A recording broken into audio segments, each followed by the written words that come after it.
নিশির ডাইনি অমাবস্যা। অনেক দিন আগে নদীর ধারে কালীগঞ্জ নামে এক গ্রাম ছিল।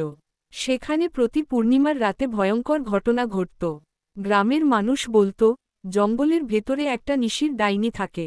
সে মানুষের প্রিয়জনের কণ্ঠে ডেকে নিয়ে যায়, তারপর আর ফেরত দেয় না। ঘটনা শুরু। একদিন গ্রামের মেয়ে সুচিত্রা নদীর ঘাটে জল তুলতে গিয়েছিল। তখন সন্ধ্যা। হঠাৎ সে শুনতে পেল, সুচি, ওরে সুচি, আমি তোর মা, এই দিকে আয়। কিন্তু আশ্চর্যের কথা, সুচিত্রার মা তো তখন বাড়িতেই ছিল।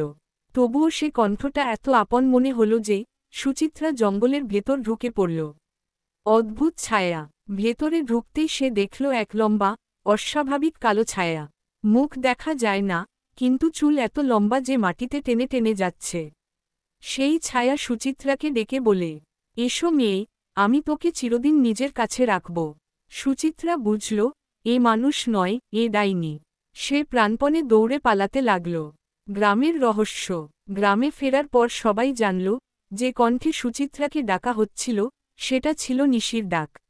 গ্রামের বুড়োরা বলল, যেই নিশির ডাকে সাড়া দেয়, সে আর বাঁচে না। শুধু অন্ধকারে লাল চোখ জ্বলতে দেখা যায়।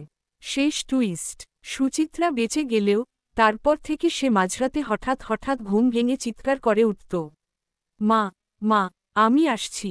গ্রামের মানুষ এখনও ভয় পায়, কারণ সবাই জানে